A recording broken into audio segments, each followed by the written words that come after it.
What's going on, guys? JHoyt back with you today. Welcome back to some Call of Duty Black Ops 4. And, I haven't really been feeling Call of Duty Modern Warfare. I've been definitely feeling some Black Ops 4. So we got some more amazing gameplay for you.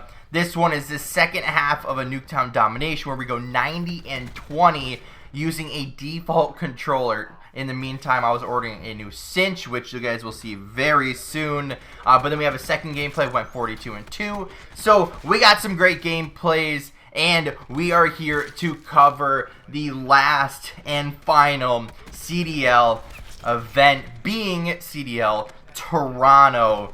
So this past weekend, 8 teams battled it out.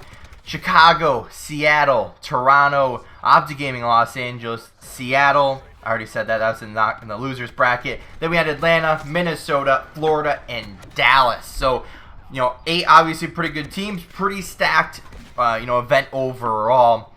But it started out with Chicago versus Seattle. And, this one looked pretty straightforward. I think Seattle did take that first hard point, but then I think Chicago rattled off 3 straight. Pretty straightforward result for Chicago, although, the players that played really well last event for Chicago didn't really perform to that same level in this one. Like, Formal and Arcees were like that go-to duo hard carrying. And then this event, they didn't really have the greatest event. Now, I could be completely wrong, but at least from what I watched, they didn't do that great. But they win this one 3-1, moving them on to the quarterfinals, I believe it is. But then we have our second matchup with the hometown team, Toronto, taking on Opti Gaming Los Angeles. And this one goes Game 5. Toronto wins this one, moving them on to the second round. Toronto obviously has been improving recently, and they made some roster swaps with their backups or their substitutes, whatever you want to call them, and they finally found something that works. So they put these guys in, and they end up taking the Game 5 versus OGLA, moving them on to the quarterfinals as well. But in that first qualifier quarterfinal matchup, had Chicago and Toronto. Now, this one usually I would have predicted 3-0 for Chicago, maybe 3-1. But this one ends up going Game 5. And unfortunately, there was some internet issues. Pristini ended up lagging out of one of the games because of a hurricane, I believe it was, that knocked out his power, making him unable to play. So they had to forfeit, I believe, or don't really forfeit, but they significantly played outnumbered and played, I believe, 4v5 the entire game. Now he did lag out, into the match, not just right off the start or before the game. So per league rules, they had to play 4v5. I don't believe they were able to get a substitute. I believe they either had to play 4v5 or he had to reconnect to the game. But overall, obviously, that's super tough because that's a hard point, and Chicago is one of the best hard point teams in the game. So, they probably should have won that one. I believe they went up 2-0, then lost the domination, and then I believe it was 2-1 going into that Game 4. So, obviously, super tough for Chicago in that one, but they still, of course, had a chance to get back into it with the lower bracket knockout matches. But Toronto ends up taking it. Game 5, moving them on to the semifinals. But let's catch up on the loser side of the bracket, featuring the Seattle Surge and Opti Gaming Los Angeles. This one, clear cut, straight, 3-0. Opti Gaming Los Angeles wins this one against Seattle. Pretty, clean cut, easy, moving them on to face off against Chicago. And oh boy, did Chicago just not play well in this series. Although, seeding didn't really matter at that point. They could have made it to, the semis and gotten more points and potentially moved against Florida. But obviously they still have games to play as well. But I believe they could have moved up to second place or even first if, the right situation happened. But I believe they would have gotten second place, if they would have won all their matches and made it to at least the semis or the grand finals. But, not the case. Optic Gaming comes out. They win this one 3-1, knocking Chicago out of this event and ending their season off not in a very good way against two teams that they usually should beat. If it was on LAN, I would definitely probably give them the edge because of just the caliber of players on that squad. But Optic Gaming moves, Ogla, I should say, moves on to the semifinals. But down in Group B, we're going to have the Atlanta FaZe going against the Minnesota Roker. We all know how Minnesota's been playing recently. Not well, as Atlanta FaZe takes the 3-0. Swift and easy, moving Atlanta on to the the quarterfinals. Then we had a big matchup, the Florida Mutineers and the Dallas Empire. This one goes Game 5. This was absolutely huge because obviously these teams were fighting for those top spots in the league. Those second and third spots or even fourth spots were all kind of up for grabs at that point. And then Dallas takes the Game 5, moving them on for a rematch against the Atlanta FaZe in the quarterfinals. But in the loser side of the bracket, we're going to have Minnesota and Florida. This one, Florida comes away with the Game 4 victory against Minnesota, moving them on for a rematch with Dallas.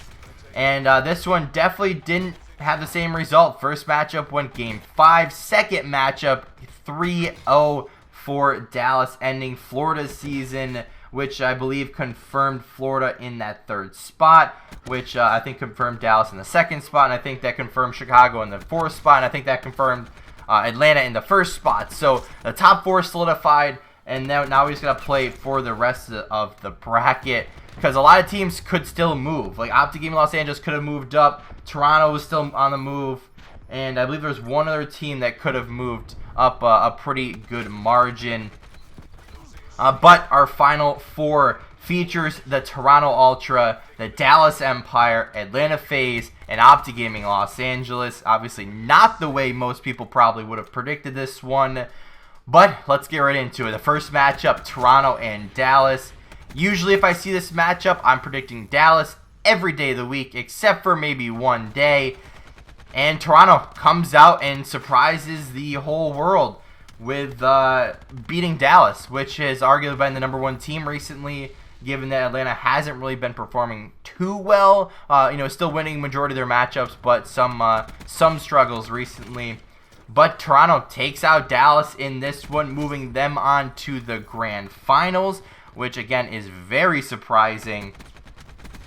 Then our second matchup features the Atlanta FaZe versus Optic Gaming Los Angeles. This one, again, straight easy, 3-0. Atlanta moves on to the grand finals versus Toronto. Then this one, again, if you look at the matchup straight up at any point during the year, you'd say Atlanta 9 times out of 10, maybe 10 times out of 10. But methods from Toronto ends up clutching up. This one goes Game 5, round 11. It eventually gets down to a 2v2. I don't remember who was in the matchup, for players-wise, but someone dies from Toronto. Method clutches up, gets a perfectly read play, and Methods clutches up with the 1v2, winning them the home series, their own home series. I believe only 3 teams did it all year long. I believe it was Florida. Yeah, Florida, New York, and Toronto, I believe, were the only teams that ended up doing that.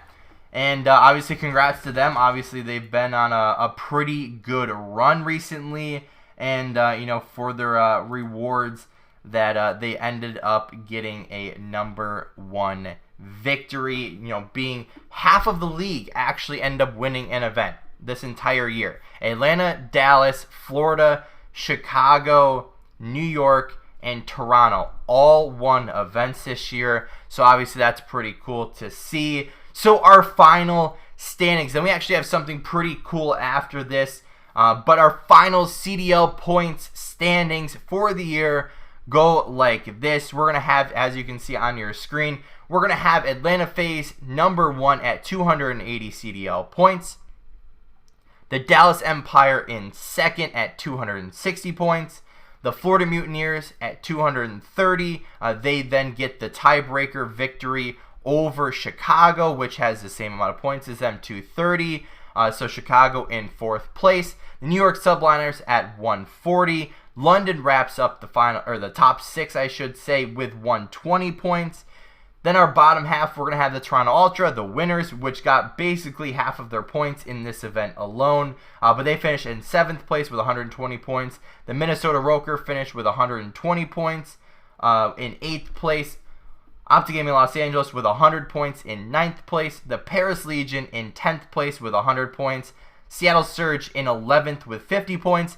And lastly, but surely not least, the Los Angeles Guerrillas in 12th place with 50 CDL points. Now, the really cool thing that I wanted to bring to this one was before this whole season started, right? Before the CDL started this year, before any matches were played, there was a preseason power rankings with, I don't know who voted on it or who decided who was in, what place, but this is pretty cool, right? You saw the final standings, and I'm going to try to put these up side by side if I can figure out how. If not, you'll see one at a time here. But you guys just saw the final standings, like I said.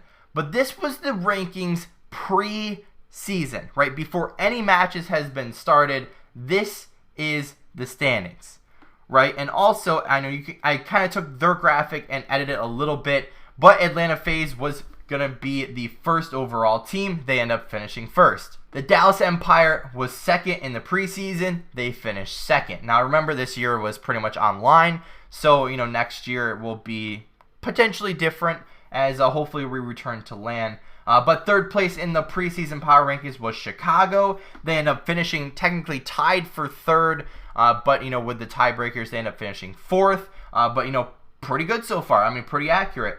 The Minnesota Roker started in 4th place in the preseason power rankings, and they end up finishing in 8th. Then you had the New York Subliners predicted in 5th place. They end up finishing 5th place. The Seattle Surge were predicted in 6th place in the preseason. They end up finishing 11th. Then you have Optic Gaming Los Angeles. They were predicted to be 7th. They end up finishing 9th. So not too far off there. Then you're going to have the London Royal Ravens. They were predicted to be 8th place. They end up finishing higher than that in 6th place. Then you had the Florida Mutineers in 9th place in the preseason. They end up finishing 3rd. Then you had the Toronto Ultra predicted in 10th place. Then you had them finishing in 7th after that win in the last event. Then you had the Los Angeles Guerrillas in 11th place preseason, and they end up finishing 12th. And then our last team, we had the Paris Legion predicted in 12th place in preseason. They end up finishing in 10th. So some teams not far off. Some teams obviously, went a little bit higher than expectations. But also looking at the rest of this graphic. Now, I have on here a couple of notes. There was only 4 teams in the entire league that I can remember that had the same roster all year long. Atlanta, Dallas, Minnesota, and Paris. All of the same team all year long. Which is crazy, right? What's that, a fourth of the team, or the league, stayed the same. Which is crazy. Like, you usually, some teams that should have made changes all did. And some of them worked out. Some of them didn't. Especially for, like, Chicago, it helped them out. New York definitely helped them out. Seattle, not so much. Then you're looking at, like, Optic Gaming Los Angeles. They kind of stayed around the same. London definitely helped them out. Florida definitely helped them out. Toronto definitely helped. Los Angeles, Guerrillas not really. And then Paris, obviously was the same team. So, pretty crazy when you look at it overall. But obviously, congrats to Toronto in the last event. I guess congrats to Atlanta being the #1 team going into it. But then also, we have the Champs bracket. Now, obviously, we're not going to go too far into predictions or anything, but just kind of a preview for what's to come here. That I'm not going to go too really go into the matchups or predictions or anything. But here's on your screen now is the Champs bracket, and it's gonna be a good one. I'll tell you that much.